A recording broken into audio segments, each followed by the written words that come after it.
Centre of mass frame से अगर हम सवालों को सॉल्व करते हैं तो कोई टफ से टफ सवाल भी जो है आसानी से आराम से सॉल्व हो जाता है। ठीक है, तो इसलिए जो है हम इस टॉपिक को आज पढ़ने वाले हैं बढ़िया तरीके से, और बढ़िया से बढ़िया सवाल को आप जल्दी निपटा सकते हैं इस थ्योरी से। तो चलिए सबसे पहले हम डिस्कस करते हैं सेंटर ऑफ मास फ्रेम के बारे में। ठीक है, मान लेते हैं कि हमारे पास ढेर सारे ऐसे पार्टिकल्स हैं। एक पार्टिकल है जिसका मास है m1, इसकी वेलोसिटी वेक्टर है v1 वेक्टर। एक और पार्टिकल है जिसका मास है m2, इसकी वेलोसिटी वेक्टर है v2 वेक्टर। एक और पार्टिकल है v3, वेलोसिटी से जा रहा है, ऑफ कोर्स मास है m3। बहुत सारे पार्टिकल्स हैं इस सिस्टम में। तो इन पूरे के पूरे सिस्टम का एक सेंटर होगा। पूरे के पूरे सिस्टम का क्या होगा? एक सेंटर होगा। लेट्स ए सेंटर हमारा यहां पर है, this is centre of mass. This cell is called centre of mass. Centre of mass. अगर हम आपसे पूछें कि सेंटर ऑफ मास की वेलोसिटी कितनी है, लेट्स सेंटर ऑफ मास की वेलोसिटी vcm है। vcm को हम ऐसे लिखेंगे, v और सेंटर ऑफ मास को c लिखेंगे। ठीक है, तो अगर हम आपसे पूछे vc कितना है, तो आप आराम से बताइएगा कि velocity of centre of mass equal to m1 v1 plus m2 v2 plus m3 v3 by summation of all masses m1 plus m2 plus m3 plus 1। ठीक है, ये हो गया हमारा सेंटर ऑफ मास की वेलोसिटी। ठीक है, again you can write m1 v1 is the momentum of first particle, m2 v2 is momentum of second particle, m3 v3 is momentum of third particle. Again this can be written as p1 vector plus p2 vector plus p3 vector by summation of all masses is the mass of the system, and this is your mass of the system. This can be also right. अगर हम आपसे पूछें कि अगर पूरे system का momentum कितना है, आप बोलेगा पूरा सिस्टम का अगर मोमेंटम निकालना है तो इस वाले पार्टिकल का मोमेंटम प्लस इस वाले पार्टिकल का मोमेंटम प्लस इस वाले पार्टिकल का मोमेंटम, तीनों को आप वेक्टोरियली ऐड कर दीजिए, is the momentum of the system. तो यही तो लिखा हुआ है, p1 vector plus p2 vector plus p3 vector is the momentum of the entire system. तो velocity of center of mass equal to momentum of entire system is your net momentum by mass of this system, and the momentum of net system equal to mass of the system into velocity of center of mass. Velocity of the center of mass. ये आ गया मेरे पास system का momentum. तो अगर हम पूरा सिस्टम का मोमेंटम लिखना चाहते हैं तो या तो आप पहले वाले पार्टिकल का मोमेंटम लिखिए m1 v1 वेक्टर, या तो आप सेकंड वाले पार्टिकल का मोमेंटम लिखिए m2 v2 vector, third particle का m3 v3 वेक्टर, और इन सभी मोमेंटम को आप वेक्टोरियली ऐड कर दीजिए, आपका पूरा सिस्टम का मोमेंटम आ जाएगा। ठीक है, या तो आप ऐसे कर सकते हैं कि पूरा सिस्टम का मोमेंटम लिखने के लिए पूरा सिस्टम का मास लिखिए और उसमें मल्टीप्लाई कर दीजिए। क्या मल्टीप्लाई करना है? सेंटर ऑफ मास की वेलोसिटी। ठीक है, तो पूरा सिस्टम का अगर मोमेंटम अगर लिखते हैं तो मास तो पूरा सिस्टम का होगा और वेलोसिटी होगा सेंटर ऑफ मास का। अच्छी बात है, this is your velocity of centre of mass, velocity of centre of CM, centre of mass. अच्छी बात है। अगर पूरा सिस्टम पे नेट एक्सटर्नल फोर्स देखें, आप बोलेगा पूरा सिस्टम पे नेट एक्सटर्नल फोर्स कितना होगा।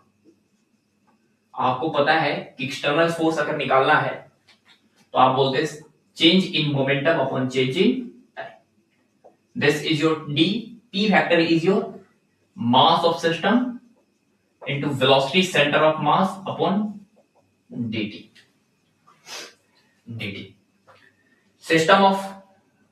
सिस्टम का जो पूरा मास है, this is your constant term, तो ये डिफरेंशिएशन से बाहर आ जाएगा, तो पूरा सिस्टम पे नेट एक्सटर्नल फोर्स आ जाएगा मेरे पास, सिस्टम का mass into d velocity centre of mass upon dt. Of course velocity centre of mass upon dt को हम क्या लिखेंगे, acceleration centre of mass. This can be written as mass पूरा system का into acceleration of centre of mass. तो पूरा system का अगर एक्सटर्नल फोर्स लिखना है तो मास किसका, सिस्टम का, और एक्सेलरेशन किसका, सेंटर ऑफ मास का. सर आप यहां पे एक्सटर्नल फोर्स क्यों लिखें, यहां पे हम एक्सटर्नल फोर्स इसलिए लिखें क्योंकि अगर पूरा नेट फोर्स लिखेंगे, नेट फोर्स, तो नेट फोर्स के अंदर हमारे पास एक्सटर्नल फोर्स आएगा और प्लस इंटरनल फोर्स आएगा, लेकिन हमको पता है कि इंटरनल फोर्सेस का नेट सम 0 आएगा. सर क्यों, क्योंकि जितना मास m2 m1 को अपनी तरफ खींचेगा उसी तरह m2 भी m1 को अपनी तरफ खींचेगा, m1 भी m2 को तरह ही सेम फोर्स से अपनी तरफ खींचेगा, तो इंटरनल फोर्सेस आपस में कैंसिल हो जाएंगे. उसी तरह m2 m3 के बीच में फोर्सेस इंटरनल होगा, कैंसिल हो जाएगा, m1 m3 के बीच में जो फोर्सेस होंगे इंटरनल होंगे, कैंसिल हो जाएंगे. तो पूरा सिस्टम में जो नेट फोर्स बचेगा उससे एक्सटर्नल फोर्स बचेगा, and the external force can be written as mass of system into centre of mass acceleration. Acceleration किसका, सेंटर ऑफ मास का. ठीक है, अच्छी बात है. अगर हम आपसे पूछें कि नेट मोमेंटम बताइए सिस्टम का, लेकिन सेंटर ऑफ मास फ्रेम के रिस्पेक्ट में, सेंटर ऑफ मास के फ्रेम में, this is momentum of system with respect to CM frame या सेंटर ऑफ मास फ्रेम. आप बोलेंगे बहुत आसान, mass into velocity of centre of mass, लेकिन यहां पे वेलोसिटी सेंटर ऑफ मास का किसके फ्रेम में लिखना है, आप बोलेगा सेंटर ऑफ मास के फ्रेम में. सेंटर ऑफ मास की वेलोसिटी सेंटर ऑफ मास के फ्रेम में कितना होगा, आप बोलेगा सर 0 होगा. हम किसी भी पार्टिकल की वेलोसिटी जहां पर है उसी के रिस्पेक्ट में देख रहे हैं, तो ऑफ कोर्स कितना आएगा, 0. हम सेंटर ऑफ मास की वेलोसिटी सेंटर ऑफ मास के रिस्पेक्ट में ही निकाल रहे हैं, तो of course this term can be 0 and the net momentum with respect to centre of mass will be 0. उसी तरह नेट एक्सटर्नल फोर्स अगर हम पूछे आपसे तो होगा मास of system into acceleration of centre of mass, लेकिन हम आपसे external force centre of mass के रिस्पेक्ट में पूछ रहे हैं, तो एक्सेलरेशन भी किसके रिस्पेक्ट में लिखेगा, सेंटर ऑफ मास के रिस्पेक्ट में. और एक्सेलरेशन सेंटर ऑफ मास के रिस्पेक्ट में कितना होगा, सेंटर ऑफ मास का एक्सेलरेशन सेंटर ऑफ मास के रिस्पेक्ट में अगेन 0 होगा, तो नेट एक्सटर्नल फोर्स भी सेंटर ऑफ मास के अबाउट कितना आएगा, 0 आएगा. ठीक है, तो ये दोनों पॉइंट को लिखिएगा. दोनों पॉइंट क्या क्या है, दोनों पॉइंट है कि the net linear momentum with respect to CM frame will always be 0. Net linear momentum जो होगा पूरा सिस्टम का, उस सेंटर ऑफ मास के फ्रेम में कितना होगा, 0 होगा. Again the net external force with respect to CM frame will also be 0. Centre of mass के फ्रेम में नेट एक्सटर्नल फोर्स भी कितना होगा, अगेन 0 होगा. ठीक है, क्लियर हो गया होगा. चलिए आगे चलते हैं. नेक्स्ट है, जैसे मान लेते हैं कि छोटा सा एग्जांपल करते हैं. हमारे पास एक पार्टिकल है 2 kg का, उस सामने की तरफ भाग रहा है 2 मीटर पर सेकेंड से, सामने की तरफ. एक और पार्टिकल है यहां पर 1 kg का, ये भी सामने की तरफ भाग रहा है 2 मीटर पर सेकेंड से. ठीक है, सवाल है find momentum of centre of mass find the momentum of centre of mass. हम जो है आपसे सिर्फ ए पूछते हैं मोमेंटम बताइए, तो भी आपको सेंटर ऑफ मास का ही बताना पड़ता। अगर हम पूरा मोमेंटम पूछते तो हम ना दिए है कि 2 kg का मोमेंटम बताइए, ना हम दिए कि 1 kg का मोमेंटम बताइए, तो आप किसका मोमेंटम निकालते हैं? तो अगेन आप किसका निकालते हैं? सेंटर ऑफ मास का ही निकालते हैं। तो चलिए हम सिस्टम का मोमेंटम निकाल के दिखाते हैं। मोमेंटम निकालने का दो तरीका। ये हमको मान के चलना है कि ये भी आगे जा रहा है और ये भी आगे जा रहा है, दोनों की वेलोसिटी वेक्टर सेम है। हमें पता है कि 2 kg और 1 kg का सेंटर ऑफ मास कहीं पर यहां पर आएगा और इसकी सेंटर ऑफ मास भी कहीं ना कहीं किसी वेलोसिटी से आगे की तरफ जाएगी। पहला तरीका ये है कि मोमेंटम निकालने के लिए नेट मोमेंटम अगर आपको निकालना है तो इसका momentum again this is your P1 plus इसका momentum and this is your P2, इसको वेक्टोरियली जोड़ दीजिए।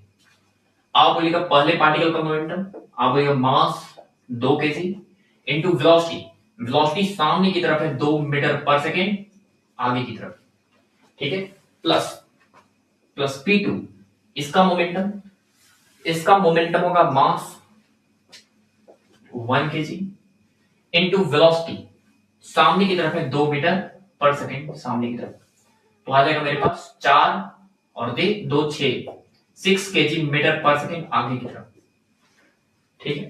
ये आ गया सिस्टम का मोमेंटम, ये आ गया। This is momentum of system या momentum of centre of mass. अगर हम आपसे ऐसे बोलते कि अगर हमको सिस्टम का मोमेंटम निकालना है तो हमें एक फॉर्मूला पढ़ा है, मास of system into velocity of centre of mass. आप बोलिएगा सिस्टम का मास कितना है? सिस्टम का मास है 2 kg और 1 kg 3 kg into velocity of centre of mass. Centre of mass की वेलोसिटी निकालना सिखाए हैं, m1 v1 तो 2 गुने 2 plus m2 v2 1 into 2 upon m1 plus m2 and this is your 2 plus 1, ठीक है। ये आएगा मेरे पास मीटर पर सेकेंड और आगे की तरफ, क्योंकि दोनों का डायरेक्शन आगे की तरफ है। 2 वे 3 कैंसिल हो जाएगा और हमारे पास आंसर आ जाएगा 4/6 kg मीटर पर सेकेंड आगे की तरफ। तो या तो आप सिस्टम का मोमेंटम जो है वो इंडिविजुअली निकाल के वेक्टोरियली ऐड करके निकालिए, या सिस्टम का मोमेंटम निकालने के लिए पूरा मास of system into velocity of centre of मास लिखे आराम से आ जाएगा, ठीक है। चलिए एक और सवाल करते हैं,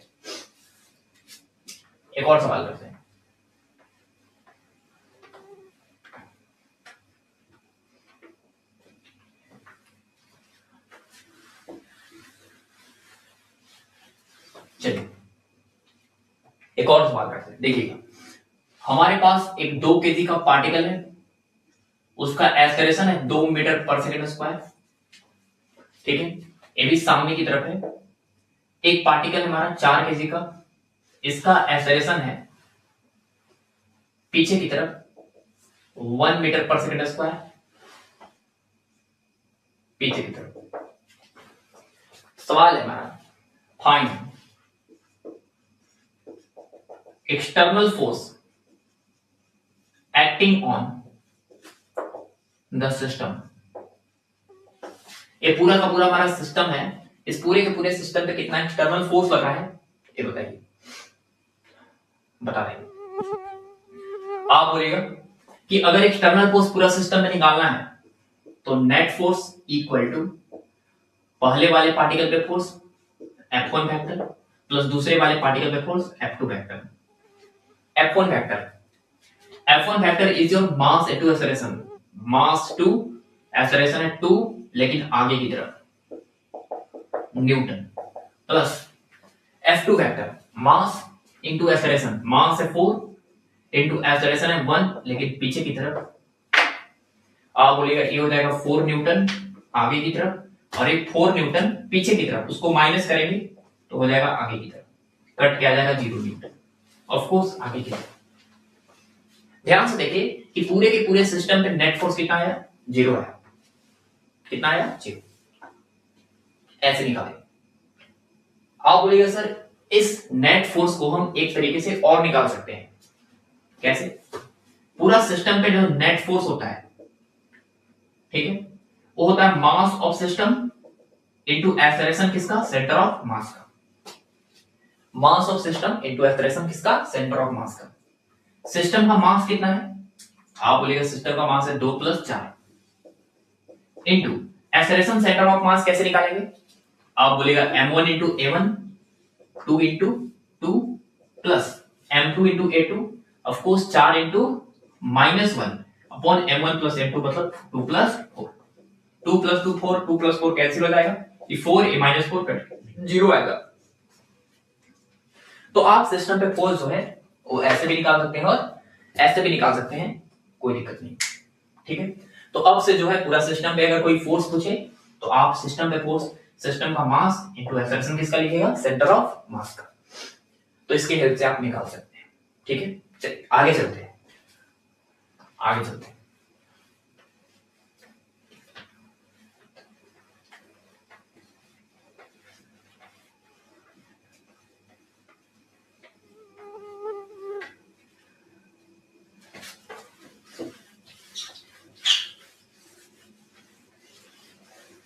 चलिए नेक्स्ट है हमारा, नेक्स्ट है kinetic energy of system. Kinetic energy of system. System का काइनेटिक एनर्जी कैसे लिखते हैं इसके बारे में हम थोड़ा सा डिस्कस करते हैं। जैसे मान लेते हैं कि हमारे पास ऐसे ढेर सारे पार्टिकल हैं, इनकी वेलोसिटी v1 वेक्टर, m2 इसकी वेलोसिटी वेक्टर v2, यहां पर m3 मास है, इसकी वेलोसिटी वेक्टर v3, एक मास है हमारा m4, इसकी वेलोसिटी वेक्टर v4। ऐसे ढेर सारे पार्टिकल्स हैं, n नंबर ऑफ पार्टिकल्स हैं। तो अगर हम पूरा सिस्टम का काइनेटिक एनर्जी लिखें, इन पूरे के पूरे सिस्टम का काइनेटिक एनर्जी लिखें, तो सिस्टम का काइनेटिक एनर्जी हम कैपिटल K बोल रहे हैं, इक्वल टू सबका काइनेटिक एनर्जी लिखेंगे 1/2 m1 इंटू v1 स्क्वायर। ये v1 क्या है, ऑफ कोर्स स्पीड है, v1 क्या है, स्पीड है, मतलब पहले वाले वेलोसिटी वेक्टर के मैग्नीट्यूड का स्क्वायर प्लस 1/2 m2 इंटू दूसरे वाले पार्टिकल की वेलोसिटी वेक्टर के मैग्नीट्यूड का square plus 1/2 m3 into v3 vector के मैग्नीट्यूड का स्क्वायर और प्लस करते करते 100। ढेर सारे पार्टिकल्स हैं, ऐसे n नंबर ऑफ पार्टिकल्स दिए हुए हैं। Kinetic energy of system equal to 1/2। यहां पे m1 v1 m2 v2 m3 v3 बहुत सारे हैं बार बार, तो इसलिए हम इसको सिग्मा के टर्म्स में अगर कन्वर्ट करना चाहें तो sigma 1/2 mi into vi vector के मैग्नीट्यूड का स्क्वायर ऐसे लिख सकते हैं, 1/2 into mi into vi vector के मैग्नीट्यूड का square. Of course i equal to 1 to जितने नंबर ऑफ पार्टिकल्स है n तक। Kinetic energy of system equal to 1/2 mi into, अगर मान लेते हैं कि कोई पार्टिकल है ith पार्टिकल है, उनकी वेलोसिटी vi है, मास है mi, तो इनकी वेलोसिटी अगर vi है तो इसके वेलोसिटी वेक्टर को हम ऐसे लिख सकते हैं, velocity of i equal to velocity of i with respect to centre of mass plus velocity of centre of mass, ऐसे लिख सकते हैं। इस ith पार्टिकल की जो वेलोसिटी वेक्टर है उसको हम ऐसे लिख सकते हैं, velocity of ith particle with respect to centre of mass plus velocity of centre of mass. अरे इसको इधर लाएंगे तो velocity of ith particle with respect to centre of mass equal to velocity of ith particle minus velocity of centre of mass. अब यहां पर जो velocity vector आया ith पार्टिकल का उसको यहां पर लिखते हैं, तो यहां पर लिखेंगे velocity of ith particle with respect to centre of mass minus velocity of centre of mass उसके मैग्नीट्यूड का स्क्वायर, ठीक है। ये आ गया मेरे पास, और अगेन यहां पर एक सिग्मा लगाना छूट गया, 1/2 mi इंटू सिग्मा। यहां आएगा kinetic energy of system equal to sigma 1/2 into mi into ए क्या लिखा था, आपको पता है कि अगर कोई वेक्टर है ए वेक्टर, उसके मैग्नीट्यूड के स्क्वायर को हम ऐसे लिख सकते हैं, vector A dot vector A, ठीक है, ऐसे। तो उसी तरह इसके मैग्नीट्यूड के स्क्वायर को हम ऐसे लिख सकते हैं, velocity of ith particle with respect to centre of mass minus velocity of centre of mass dot, फिर से वही बात, velocity of ith particle with respect to centre of mass minus velocity of centre of mass, ऐसे। तो यहां पर आ जाएगा मेरे पास kinetic energy equal to sigma 1/2 mi into, इसको मल्टीप्लाई कीजिएगा तो this vector into this vector dot product करेंगे तो velocity of ith particle with respect to centre of mass का स्क्वायर प्लस प्लस माइनस, पहले ए वाला गुना कर लेते हैं, तो plus velocity of centre of mass का स्क्वायर और minus minus plus 2 times of minus और 2 टाइम्स ऑफ, यहां पे प्लस है तो यहां पे प्लस आएगा, plus 2 times of velocity of ith particle with respect to centre of mass into velocity of centre of mass, ये डॉट प्रोडक्ट यहां पे किया हुआ, ठीक है। तो kinetic energy equal to system equal to आ जाएगा 1/2 mi into velocity of 1th particle with respect to centre of mass का square plus velocity of centre of mass का square plus 2 times of velocity of ith particle with respect to centre of mass into velocity of centre of mass. यहां 1th नहीं ith particle है। अगर हम यहां गुना करेंगे सबका अलग अलग गुना तो हो जाएगा vi इनटू c का square plus sigma 1/2 mi into vc का स्क्वायर प्लस सिग्मा 1/2 और 2 कट जाएगा, आएगा sigma mi into vi centre of mass dot centre of mass की वेलोसिटी, ये आएगा। यहां पर सिग्मा लगा हुआ है, अच्छी बात है।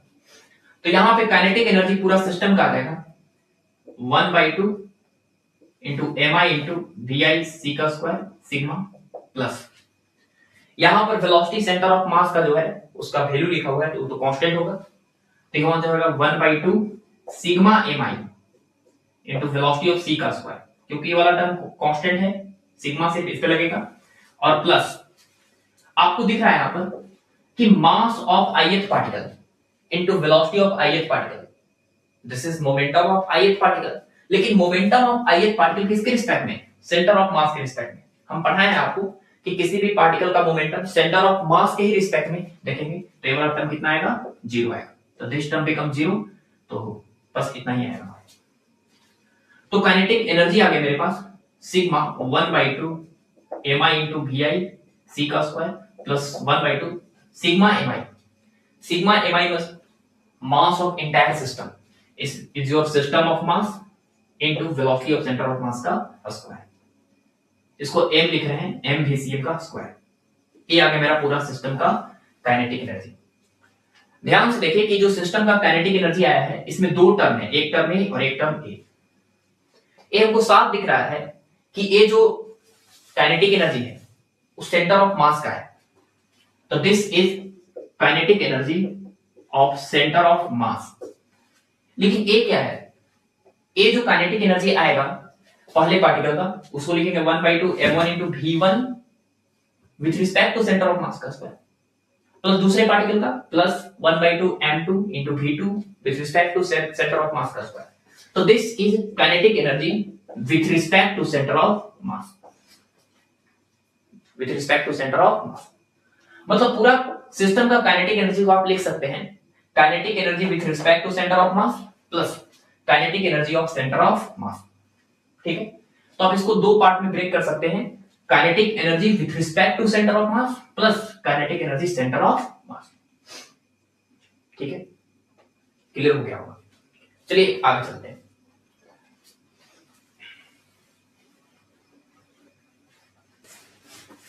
नेक्स्ट हमारा, तो हम क्या सीखा है आपको, kinetic energy equal to kinetic energy about centre of mass plus kinetic energy of centre of mass. तो हमारा क्या आया, फॉर्मूला आ गया, ठीक है। सेंटर ऑफ मास के अबाउट काइनेटिक एनर्जी और फिर kinetic energy centre of mass का, ठीक है। चलिए सबसे पहले एक चीज बता रहे हैं आपको, ध्यान से समझिएगा। अगर हम दो पार्टिकल के लिए मोमेंटम का इक्वेशन लिखें, फॉर टू पार्टिकल के लिए, फॉर टू पार्टिकल के लिए मोमेंटम का इक्वेशन लिखें, तो एक पार्टिकल है जिसका मास है m1, इसकी वेलोसिटी वेक्टर है v1 वेक्टर, एक पार्टिकल है जिसका मास है m2 और इसकी वेलोसिटी हमारा v2 vector.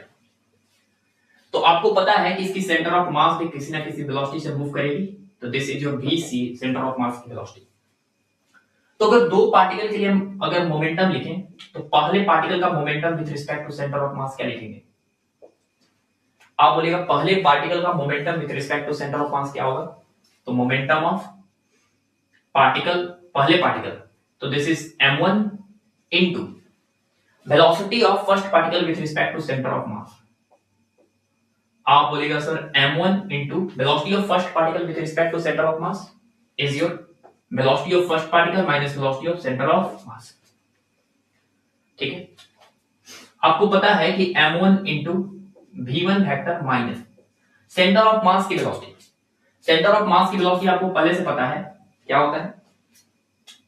Centre of mass की वेलोसिटी पहले से पता है, होता है m1 into v1 vector plus m2 into v2 vector by m1 plus m2। तो यहां पर इस चीज को लिखेंगे m1 into v1 vector plus m2 into v2 vector by m1 plus m2। इसको गुना करेंगे तो देखिए m1 v1 वेक्टर प्लस में और माइनस में कट जाएगा, m2 v1 वेक्टर, ठीक है, और ये माइनस प्लस माइनस, यहां पर माइनस आएगा तो यहां पर आ जाएगा मेरे पास m1 into m2 v1 vector minus m2 v2 vector by m1 plus m2। तो यहां पे मेरे पास आ गया m1 इनटू m2 कॉमन आएगा by m1 plus m2 into velocity of first particle minus velocity of second particle, and this is your momentum of first particle with respect to centre of mass. ये जो लिखा हुआ है m1 m2 bye m1 plus m2, उसके जगह पर हम एक टर्म लिखते हैं म्यू, एक मास वाला टर्म है। आप बोलिएगा मास वाला टर्म कैसे है? क्योंकि ऊपर दो ठो मास है तो kg into kg, kg square by kg plus kg, of course 2 times of kg, एक kg से और एक ऊपर kg कट जाएगा, फाइनल आंसर आपका kg में ही आएगा। तो ये जो लिखा हुआ टर्म है mu, again this is your मास, लेकिन ये जो मास है वो इन सभी मास को हटाकर लिखे हैं। ये जो मास हम लिखे हैं mu, this is mass of, this is entire mass of system and this is called reduce mass, reduce mass. इसको हम हटा के लिखे हैं m1 m2 by m1 plus m2, तो इसलिए ये हो गया हमारा reduce mass into v1 vector minus v2 vector is your velocity of first particle minus velocity of second particle, and this can be written as velocity of first particle with respect to second particle. Sir यहाँ पे mu क्या है? mu is your reduced mass and this is your m1 m2 by m1 plus m2, ठीक है, this is called reduced mass, ठीक है। तो अगर आपको फर्स्ट पार्टिकल का मोमेंटम चाहिए सेंटर ऑफ मास के रिस्पेक्ट में, तो या तो आप ऐसे निकालिए या तो आप इस तरीके से निकालिए, आपका काम हो जाएगा, ठीक है। या तो आप इस फॉर्मूला की हेल्प से निकालिए या तो आप इससे निकालिए, पहले रेड्यूस मास निकाले थे और फिर रिलेटिव वेलोसिटी निकालिए, आपका काम हो जाएगा। उसी तरह अगर आप सेकंड पार्टिकल का मोमेंटम निकालिएगा with respect to centre of mass, तो वही टर्म आएगा, बस यहां पर म्यू आएगा और यहां पर velocity of second particle with respect to first particle है, ठीक है, ये आएगा, ठीक है। अच्छी बात है, आपको दिख रहा है कि ए वाला टर्म और ए वाला टर्म एक जस्ट माइनस का अंतर है, इसमें आएगा v1 माइनस v2, इसमें आएगा v2 माइनस v1। सर बस माइनस का अंतर है, बिल्कुल।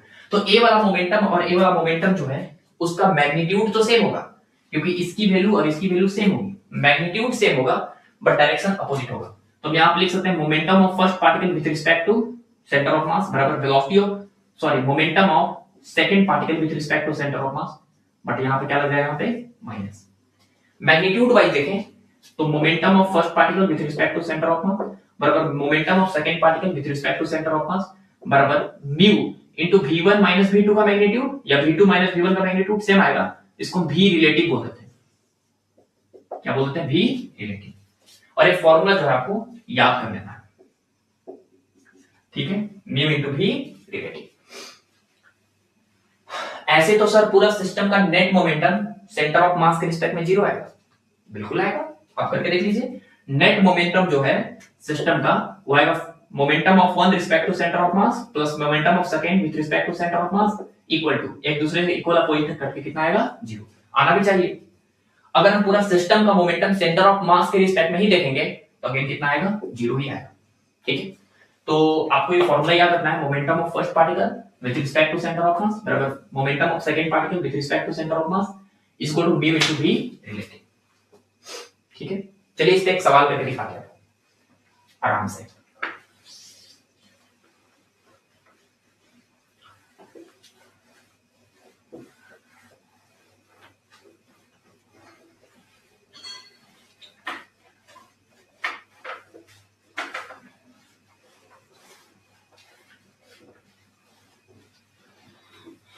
चलिए आराम से समझिएगा। सवाल है ना, सवाल है यहां पर एक 2 kg का पार्टिकल है, उसके सामने की तरफ वेलोसिटी है 10 मीटर पर सेकेंड। यहां पर एक पार्टिकल है 1 kg का, इसके सामने की तरफ वेलोसिटी है 5 मीटर पर सेकेंड। सवाल है फाइंड पहला momentum of first particle with respect to centre of mass, momentum of second particle with respect to centre of mass. निकाल देंगे। पहला सवाल है हमारा momentum of first particle with respect to centre of mass. यहां पर हम वेक्टर फॉर्म में आपसे पूछ लेते हैं। तो अगर मोमेंटम ऑफ फर्स्ट पार्टिकल पूछे with respect to centre of mass तो लिखेंगे momentum of first particle is mass of first particle into velocity of first particle with respect to centre of mass. तो this is your m1 in velocity of first particle minus velocity of centre of mass. आप बोलेगा कि sir मास m1 दिया हुआ है सवाल में 2 kg into v1 सामने की तरफ है 10 माइनस सामने की तरफ है तो एरो हम लगा देते हैं सामने की तरफ माइनस सेंटर ऑफ मास की वेलोसिटी। सेंटर ऑफ मास कहीं यहां पर होगा, इसकी भी वेलोसिटी आगे होगी कहीं पे। सेंटर ऑफ मास की वेलोसिटी आपको निकालना सिखाया है m1 into v1 तो 2 into 10 आगे की तरफ plus m2 into v2 1 into 5 आगे की तरफ by m1 plus m2 and 2 plus 1 is your 3। तो 2 into 10 minus 10 to the 20 और 5 25 आगे की तरफ बाई कितना 3 30 में से 25 जाएगा तो 5 to the 10 by 3 kg metre पर सेकेंड और किधर आगे की तरफ। ए फर्स्ट पार्टिकल का मोमेंटम आ गया किसके रिस्पेक्ट में, सेंटर ऑफ मास के रिस्पेक्ट में। उसी तरह अगर सेकेंड पार्टिकल का मोमेंटम निकालेगा सेंटर ऑफ मास के रिस्पेक्ट में तो mass of second particle into velocity of second particle with respect to center of mass is can be written as velocity of second particle minus velocity of center of mass. Mass of second particle is your 1 kg into second particle की velocity सामने की तरफ है and this is your 5 minus center of mass की velocity वही आएगा m1 v1 2 into 10 सामने की तरफ plus m2 into v2 1 into 5 सामने की तरफ by m1 plus m2 m1 plus m2 is 2 plus 1 is your 3। तो यहां पर आ जाएगा मेरे पास 3 5 15 25 घटाएगा तो आएगा -10/3 सामने की तरफ। -10/3 को आप सामने की तरफ है आगे की तरफ उसको आप प्लस में कीजिएगा तो आएगा 10/3 पीछे की तरफ kg मीटर पर सेकेंड। ध्यान से देखिए कि पहले पार्टिकल का मोमेंटम सेंटर ऑफ मास के रिस्पेक्ट में आगे आया, कितना आया 10/3 kg मीटर पर सेकेंड। उसी तरह सेकेंड पार्टिकल का मोमेंटम, इसका मोमेंटम सामने की तरफ आया सेंटर ऑफ मास के रिस्पेक्ट में और दूसरे पार्टिकल का मोमेंटम पीछे की तरफ आया कितना 10/3। सेम मैग्नीट्यूड है बट डायरेक्शन क्या है अपोजिट है। ठीक है, मैग्नीट्यूड सेम है बट डायरेक्शन क्या है अपोजिट है। आप भी सोच रहे हो कि सर ऐसे क्यों निकाले, आप तो एक फॉर्मूला पढ़ाए थे उससे निकाल के दिखाते हैं। बिल्कुल उससे भी निकाल के दिखाते हैं, आराम से समझिए।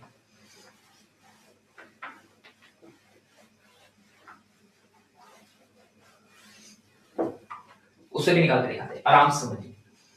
अगर हम आपसे पूछें कि सेंटर ऑफ मास फ्रेम से निकाल के दिखाइए तो सेंटर ऑफ मास फ्रेम से आपको पता है कि momentum of first particle with respect to centre of mass equal to mu into v relative, this is velocity of one particle with respect to second particle. Mu is your reduce mass. आपको पता है mu का value था m1 m2 by m1 plus m2 into velocity of first particle minus velocity of second particle. या first particle की velocity किसके respect में, second particle के रिस्पेक्ट में। आपको पता है m1 कितना है, m1 is your 2 into m2 is your 1 by 2 plus 1 into relative velocity। relative velocity of course first particle का किसके रिस्पेक्ट में, सेकंड पार्टिकल के रिस्पेक्ट में।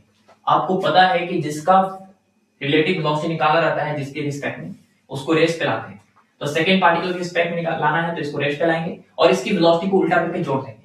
ऑफ कोर्स इसकी वेलोसिटी 5 है तो इसको रेस्ट पे लाएंगे और 5 को उल्टा करके जोड़ेंगे तो पीछे की तरफ आएगा 5, 10 आगे की तरफ, 5 पीछे की तरफ, तो नेट आएगा रिलेटिव वेलोसिटी 5 आगे की तरफ, तो दिस विल बी 5 आगे की तरफ। तो ऊपर आ जाएगा 5 टू द 10, 10/3 आगे की तरफ, ऐसे।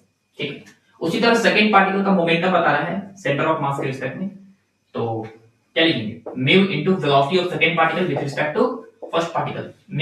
Mu is your 2 × 1/2 + 1 into second particle की वेलोसिटी किसके रिस्पेक्ट में, फर्स्ट के रिस्पेक्ट में। तो फर्स्ट को रेंज पे लाएंगे, तो इसके जो भी वेलोसिटी है सरेशन है सबको उल्टा करके जोड़ना पड़ेगा। एक्सेलरेशन तो दिया नहीं है, सिर्फ वेलोसिटी दिया है, तो इसकी वेलोसिटी सामने की तरफ 10 है तो इसको वेलोसिटी को उल्टा करके जोड़ेंगे तो पीछे की तरफ 10, आगे की तरफ 5, तो पीछे की तरफ आएगा 5, तो आपको लिखना है 5 पीछे की तरफ, तो यहां पर आ जाएगा 10/3 पीछे की तरफ मोमेंटम। तो सेकंड पार्टिकल का मोमेंटम पीछे की तरफ आएगा, इसका मोमेंटम आगे की तरफ आएगा, लेकिन दोनों का वैल्यू जो है मैग्नीट्यूड वाइज सेम होगा और डायरेक्शन वाइज अपोजिट होगा। आपको क्लियर हो गया, ठीक है। चलिए आगे चलते हैं। Two particles, kinetic energy of two particles, kinetic energy of two particles. आराम से समझिएगा, बिल्कुल आसान है। अगर ढेर सारा पार्टिकल है, लेट्स अगर मान लेते हैं एक पार्टिकल है m1, इसकी वेलोसिटी है v1 वेक्टर, एक और पार्टिकल है m2, इसकी वेलोसिटी है v2 वेक्टर। तो अगर हम पूरा सिस्टम का मोमेंटम लिखें, सॉरी सिस्टम का काइनेटिक एनर्जी लिखें, तो आपको पता है कि सिस्टम का काइनेटिक एनर्जी को लिखते हैं kinetic energy of centre of mass plus kinetic energy with respect to centre of mass, about centre of mass.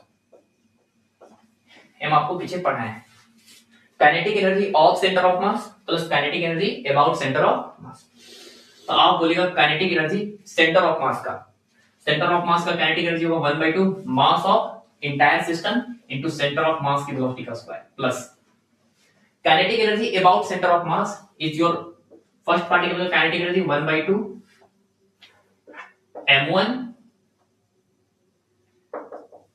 m1 into v1 with respect to center of mass का square plus 1/2 m2 into v2 with respect to center of mass का square. आपको पता है कि इसकी kinetic energy को हम एक तरीके से और लिख सकते हैं, कैसे? काइनेटिक एनर्जी अगर फर्स्ट पार्टिकल का लिखना है तो काइनेटिक एनर्जी का एक और फॉर्मूला होता है, kinetic energy equal to 1/2 mv² या p²/2a। तो इसके काइनेटिक एनर्जी को हम ऐसे भी लिख सकते हैं p², momentum of first particle with respect to centre of mass का स्क्वायर बाय 2m1। इसके को हम लिख सकते हैं p2 with respect to centre of mass का स्क्वायर बाय 2 × m2। तो काइनेटिक एनर्जी आ गया मेरे पूरे सिस्टम का 1/2 mass into centre of mass की वेलोसिटी का स्क्वायर प्लस p1c का square bye 2m1 plus p2c का स्क्वायर बाय 2m2। p1c मतलब momentum of first particle with respect to centre of mass, p2c का मतलब momentum of second particle with respect to centre of mass. अच्छी बात है। तो यहां पर k इक्वल टू आ गया पूरा सिस्टम का kinetic energy equal to 1/2 mass of पूरा system into centre of mass की वेलोसिटी का स्क्वायर प्लस e और e दोनों हम आपको पढ़ाए थे कि मैग्नीट्यूड वाइज बराबर होते हैं। Momentum of first particle with respect to centre of mass का magnitude momentum of second particle with respect to centre of mass का मैग्नीट्यूड सेम होता है, and this can be written as mu into v relative. ठीक है, तो यहां पर हो जाएगा ये दोनों सेम है तो आगे कॉमन ले लेंगे, तो v p1c का स्क्वायर बाय 2 कॉमन, तो यहां पे बचेगा 1/m1 प्लस यहां पे बचेगा 1/m2। क्योंकि ये दोनों तो क्या है वैल्यू वाइज सेम है तो उसको हम कॉमन ले लेंगे। तो kinetic energy of system equal to 1/2 mass of centre of mass की वेलोसिटी का स्क्वायर प्लस, इसको आपको पता होगा momentum of first particle with respect to centre of mass can be written as mu into v relative, तो mu into v relative का square by 2 into a क्या लिखा हुआ है, a लिखा हुआ है 1/μ। कैसे? आपको पता है कि म्यू इज इक्वल टू होता है m1 m2 bye m1 plus m2। तो 1 बाई म्यू निकालेगा तो आएगा 1 by m1 plus 1 by m2। तो यहां पे लिखा है 1 बाई म्यू, तो यहां पर आ जाएगा kinetic energy of system equal to 1 by 2 m into vc का square plus mu square into v relative का square by 2 into 1 by mu. यहां से म्यू और म्यू कट गया और हमारे पास सिस्टम का काइनेटिक एनर्जी आ गया। सिस्टम का kinetic energy equal to 1 by 2 mass into velocity of centre of mass का square plus 1 by 2 mu into we relative का स्क्वायर। ये आ गया मेरे पास पूरा सिस्टम का काइनेटिक एनर्जी। तो आपको दिख रहा है कि पूरा सिस्टम का जो काइनेटिक एनर्जी आया, kinetic energy of system, and this is your kinetic energy of centre of mass, and this is your kinetic energy about centre of mass. ये जो टर्म है 1 by 2 mu into we relative का square, इसको बोलते हैं kinetic energy of system about centre of mass, centre of mass के respect. ठीक है, रोलिंग चैप्टर आपको पढ़ाए होंगे, तो यहां पर 1 by 2 m into we C M का स्क्वायर तो होता ही था, plus 1 by 2 I omega square होता था। सर क्यों? वो जो 1 by 2 I omega square extra term आता था वो इसी के जगह पे आता था। सर क्यों? क्योंकि रोलिंग के अंदर ट्रांसलेशनल मोशन होता था, तो this is your translational motion, plus rotational motion के जगह पे जो एक पार्टिकल या दूसरे पार्टिकल के रिस्पेक्ट में सर्कुलर मोशन करता है, तो वहां पर रोटेशन की वजह से काइनेटिक एनर्जी आता था। ठीक है, चलिए, तो ये वाला फॉर्मूला आपको बिल्कुल याद कर लेना है। ठीक है, ये वाला बहुत इंपॉर्टेंट फॉर्मूला है। अच्छा, एक चीज और है यहाँ पे कि क्या है, हमारा इंपॉर्टेंट पॉइंट है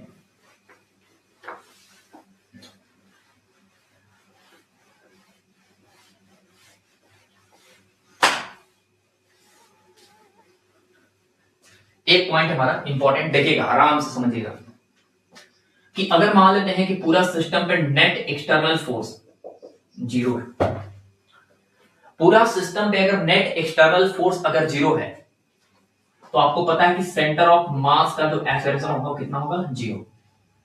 सेंटर ऑफ मास का एक्सेलरेशन 0 होगा तो सेंटर ऑफ मास की जो वेलोसिटी होगी वो कांस्टेंट होगी। सेंटर ऑफ मास की जो वेलोसिटी होगी वो क्या होगी, कांस्टेंट। अगर सेंटर ऑफ मास की वेलोसिटी कांस्टेंट होगी तो आपको दिख रहा होगा कि काइनेटिक एनर्जी है हमारा 1 by 2 mass into we C M का square plus 1 by 2 mu into we relative का स्क्वायर। अब ध्यान से देखिए कि अगर सिस्टम पे इफ, यहां पे बोल रहे हैं हम साफ साफ कि अगर इफ पूरा के पूरा सिस्टम पे नेट एक्सटर्नल फोर्स, बाहर से किसी प्रकार का फोर्स नहीं है, नेट एक्सटर्नल फोर्स 0 है। हाँ, इंटरनल फोर्स है, हमें नहीं बोल रहे कि इंटरनल फोर्स नहीं है, एक्सटर्नल फोर्स अगर पूरा सिस्टम पे 0 है तो सेंटर ऑफ मास का एक्सेलरेशन 0 होगा। सेंटर ऑफ मास का एक्सेलरेशन 0 होगा तो सेंटर ऑफ मास की वेलोसिटी क्या होगी, कांस्टेंट। और सेंटर ऑफ मास की वेलोसिटी कांस्टेंट होगी, इसका मतलब है कि ए वाला टर्म जो है हमारा क्या होगा, कांस्टेंट होगा। क्या होगा, कांस्टेंट। सर जो सेंटर ऑफ मास की जो काइनेटिक एनर्जी है वो कांस्टेंट होगा, बिल्कुल। सेंटर ऑफ मास की काइनेटिक एनर्जी कांस्टेंट होगा मतलब अनचेंज होगा, मतलब पूरा एक्सटर्नल फोर्स आप लगा लीजिए, ए वाला टर्म चेंज नहीं होने वाला। सर इसका मतलब है कि ए जो चीज है, ए वाला kinetic energy, this term, this kinetic energy can't be changed by external force and internal force. External force हो या इंटरनल फोर्स हो, कोई भी इस वाले टर्म को चेंज नहीं कर सकता। ठीक है, एक्सटर्नल फोर्स तो सिस्टम में 0 है, तो इंटरनल फोर्स यहां पे लिखना पड़ेगा, this kinetic energy can't be changed by internal forces. Internal forces, internal forces जो है इस वाले टर्म को चेंज नहीं कर सकता। हाँ, हम ये बोल रहे हैं कि जब नेट फोर्स 0 है, तो अगर एक्सटर्नल फोर्स आ गया तो ऑफ कोर्स ए वाला टर्म क्या हो जाएगा, चेंज हो जाएगा।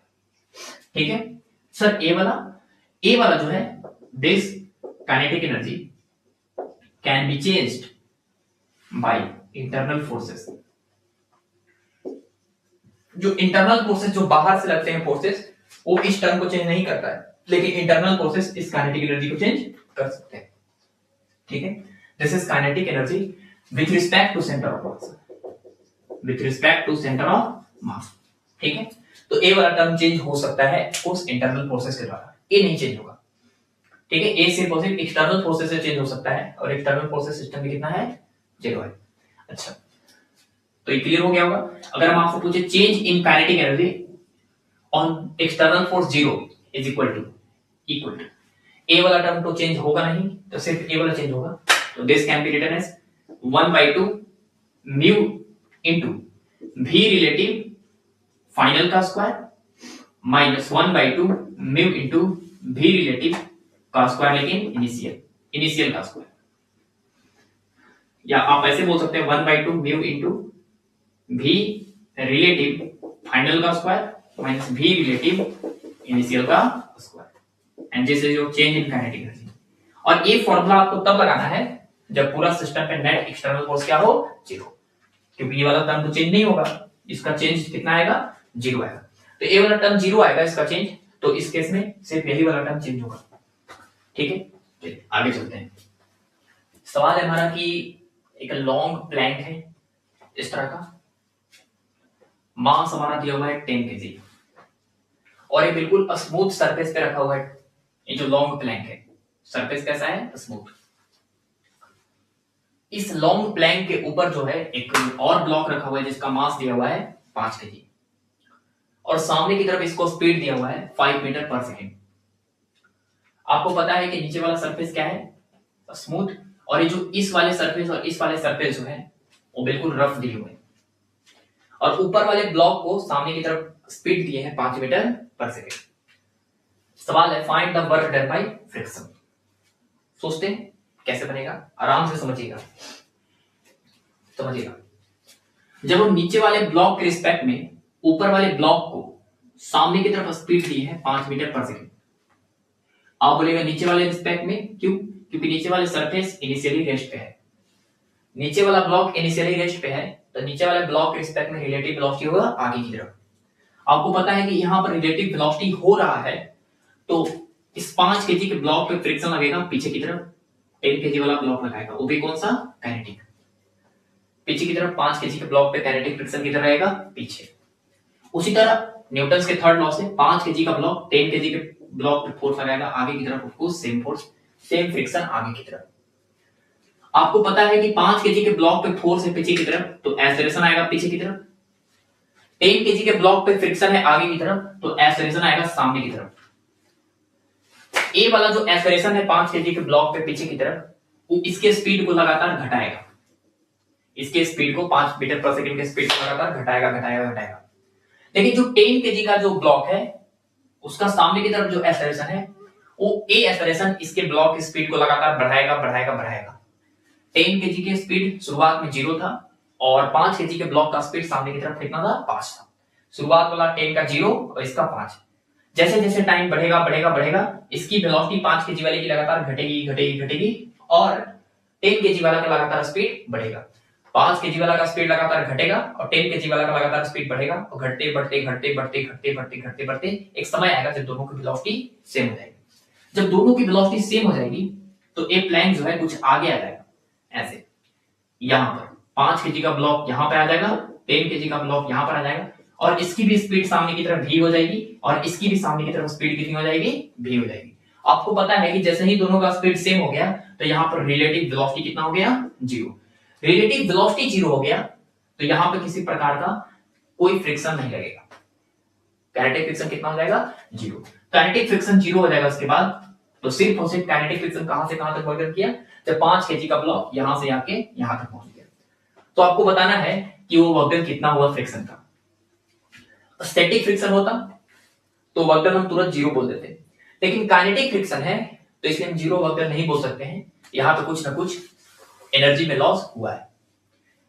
तो इसका मतलब है सर कितना हुआ है, तो आराम से निकाल सकते हैं। सर अगर हम इस कॉमन वेलोसिटी निकालना चाहते हैं तो कॉमन वेलोसिटी कितना आएगा, निकाल सकते हैं। इस कॉमन वेलोसिटी को हम मोमेंटम कंजर्वेशन थ्योरम की हेल्प से निकाल सकते हैं। मोमेंटम कंजर्वेशन थ्योरम क्या होता है, अगर हम 5 kg के ब्लॉक पे देखें तो मोमेंटम कंजर्व नहीं है। सर क्यों, क्योंकि फोर्स है पीछे की तरफ। इस 10 kg के ब्लॉक पे देखें तो 10 kg के ब्लॉक पे भी मोमेंटम कंजर्व नहीं है, क्योंकि 10 kg पे ब्लॉक है आगे की तरफ। अगर हम दोनों पे देखें तो नेट फोर्स है 0 तो हॉरिजॉन्टल डायरेक्शन में नेट मोमेंटम दोनों पे जीरो होगा। तो मोमेंटम कंजर्वेशन अगर लगाएंगे हॉरिजॉन्टल डायरेक्शन में तो 5 kg के ब्लॉक पे प्लस 10 kg के ब्लॉक पे, तो नेट फोर्स कितना होगा हॉरिजॉन्टल में जीरो होगा दोनों ब्लॉक पे। तो इनिशियल मोमेंटम 5 क्या 5 इंटू वेलोसिटी 5 प्लस 10 का 10 इंटू इनिशियली रेस्ट पे था बराबर 5 प्लस 10 दोनों के दोनों फाइनली जो है वो कितना से मूव करने लगे v से। तो फाइनल मोमेंटम हो जाएगा 5 into v plus 10 into v, exactly 5 plus 10 into v। तो यहाँ पे बोल सकते हैं कि दिस इज योर 25 बराबर 15 इंटू v, तो v equal to 25 by 15 and 5 by 3 metre पर सेकेंड। तो कुछ समय के बाद दोनों ब्लॉक की जो स्पीड हो जाएगी वो 5/3 मीटर पर सेकेंड हो जाएगी, ठीक है। और इस कॉमन वेलोसिटी से दोनों के दोनों ब्लॉक आगे की तरफ मूव करेंगे। अच्छी बात है, ठीक है। अब आपको लगाना है यहाँ पे कितना वर्क डन किया फ्रिक्शन है। क्या यहां पर हम टोटल मैकेनिकल एनर्जी कंजर्वेशन लगा सकते हैं? आंसर है नो। सर क्यों? क्योंकि यहां पर जो फ्रिक्शन है वो काइनेटिक है और काइनेटिक फ्रिक्शन यहां पर वर्क डन हुआ है, इसलिए यहां पर टोटल मैकेनिकल एनर्जी कंजर्व नहीं है, बल्कि काइनेटिक टोटल मैकेनिकल एनर्जी यहां पर बर्बाद हो गया है। सर किसके रूप में? ऑफ कोर्स हीट के रूप में। जब इसके सरफेस के ऊपर जो है 5 kg का ब्लॉक ऐसे मूव किया होगा तो इनके सरफेस और उनके सरफेस के बीच में रिलेटिव मोशन हुआ है। रिलेटिव मोशन हुआ है तो जरूर सरफेस रफ है तो हीट के रूप में एनर्जी क्या हुआ है? बर्बाद हुआ है। बर्बाद हुआ है तो जरूर इनिशियल काइनेटिक एनर्जी ज्यादा रहा होगा और फाइनल काइनेटिक एनर्जी कम रहा होगा।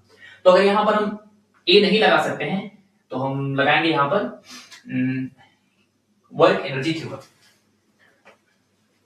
वर्क एनर्जी थ्योरम, तो अगर हम वर्क एनर्जी थ्योरम लगाएंगे तो आपको पता है कि work energy theorem is work done by all the forces, of course work done by gravitational force plus work done by normal force plus work done by friction force equal to change in kinetic energy. आपको पता है कि दोनों block पे gravitational force आगे के नीचे की तरफ लगा है और डिस्प्लेसमेंट हुआ है आगे की तरफ, तो ऑफ कोर्स इनका वर्क डन कितना आएगा? जीरो। नॉर्मल का वर्क डन दोनों पे ऊपर की तरफ है, उनका भी वर्क डन कितना आएगा? जीरो। तो सिर्फ और सिर्फ वर्क डन आएगा फ्रिक्शन का, आप फ्रिक्शन का वर्क डन लिख सकते हैं change in kinetic energy is your final kinetic energy minus initial kinetic energy. Final kinetic energy, final kinetic energy आप बोलेगा 1/2 m, m is your 5 into v square, v is your 5/3 का whole square plus 1/2 into mass, mass is your 10 into v square, v is your 5/3 का whole square. This is your final kinetic energy minus initial kinetic energy of this block and that plane. तो initial kinetic energy होगा 1/2 mass, mass is your 5 into velocity, velocity is your 5 का square plus 1/2 into mass 10 into velocity कितना है? Zero, क्योंकि शुरुआत में rest पे था तो इनकी काइनेटिक एनर्जी जीरो थी, तो ये वाला टर्म जीरो हो जाएगा। सॉल्व कीजिए 1/2 5/3 का होल स्क्वायर कॉमन है तो दोनों में, तो 5 और 10 कितना? 15 माइनस ये हो जाएगा 25, 25 इंटू 5 125 बाई कितना? 2। तो यहां पर आ जाएगा मेरे पास 1/2 into 25 into 15 by 3 minus 125 by 2, ठीक है।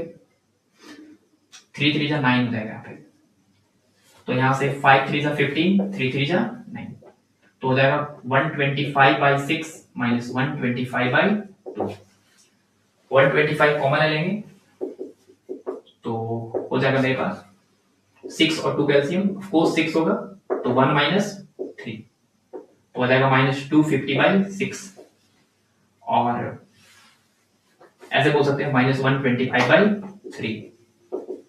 इतना जूल जो है काइनेटिक फ्रिक्शन वर्क डन किया है, ठीक है। चलिए हम यही सवाल को जो है एक तरीके से और बता सकते हैं। सर कैसे? कैसे अभी बताते हैं। यही सवाल को हम एक तरीके से और बताते हैं, ध्यान से तुम समझिएगा। With respect to centre of mass. Sir centre of mass के रिस्पेक्ट में क्यों? इसलिए क्योंकि इससे सॉल्व करने के बाद जो हमारा कैलकुलेशन है वो थोड़ा इजी हो जाएगा। सर कैसे? आपको पता है कि इस पूरे के पूरे सिस्टम पे नेट फोर्स जो है हॉरिजॉन्टल डायरेक्शन में जीरो है। नेट फोर्स हॉरिजॉन्टल डायरेक्शन में दोनों ब्लॉक पे कितना है? जीरो। तो तो आप बोल सकते हैं कि नेट एक्सटर्नल फोर्स जो है वो कितना है, 0 है हॉरिजॉन्टल डायरेक्शन में। तो इसका मतलब सेंटर ऑफ मास की वेलोसिटी जो होगी वो क्या होगी, कांस्टेंट होगी, क्योंकि सेंटर ऑफ मास क्या तरह से 0 होगा। सेंटर ऑफ मास की वेलोसिटी अगर कांस्टेंट होगी तो इसका मतलब है कि हमारे पास सिर्फ दूसरा टर्म आएगा 1/2 म्यू इनटू v रिलेटिव का स्क्वायर। आपको पता है कि यहां पर अगर हम वर्क एनर्जी थ्योरम लगाएंगे तो work done by gravitational force plus work done by normal force plus work done by friction force बराबर final kinetic energy minus initial. ठीक है, इसका वर्क दोनों का कितना है, 0, सिर्फ फ्रिक्शन का वर्क, तो फ्रिक्शन का work equal to final kinetic energy. Final kinetic energy को हम क्या लिखेंगे, 1/2 m into VCM का square plus 1/2 mu into V relative का स्क्वायर। और आपको दिख रहा है कि फाइनली इनके बीच में किसी प्रकार का कोई रिलेटिव मोशन नहीं, तो 0 का square minus initial kinetic energy. Initial में भी वही लिखेंगे 1/2 mass of entire system into centre of mass की वेलोसिटी का square plus 1/2 into mu into V relative. आपको पता है V रिलेटिव कितना है, नीचे वाले के रिस्पेक्ट में रिलेटिव वेलोसिटी 5 है, तो 5 का स्क्वायर। आपको पता है कि ए वाला टर्म तो कैंसिल होला ही है, क्योंकि सेंटर ऑफ मास की वेलोसिटी चेंज नहीं हो रही है, तो सेंटर ऑफ मास की जो काइनेटिक एनर्जी होगी वो भी चेंज नहीं होगी, तो सिर्फ और सिर्फ सेंटर ऑफ मास की जो अबाउट जो काइनेटिक एनर्जी वो चेंज होगा। तो यहां पर ये जो काइनेटिक एनर्जी चेंज हुआ है वो फ्रिक्शन की वजह से हुआ है, और फ्रिक्शन कैसा है, इंटरनल फोर्सेस है। तो यहां पर work done by friction equal to आ जाएगा, of course this term is 0, तो हो जाएगा minus 1/2 mu is your reduce mass 5 into 10 m1 m2 by m1 plus m2 into 5 का स्क्वायर 25।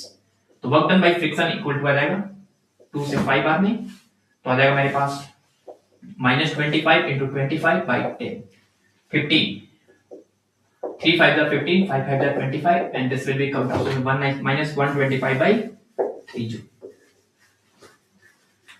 तो आपको क्लियर हो गया होगा कि सेंटर ऑफ मास के फ्रेम में अगर सॉल्व करेंगे तो हमको सिर्फ और सिर्फ ए देखना है कि पूरा सिस्टम पे नेट फोर्स 0 है कि नहीं।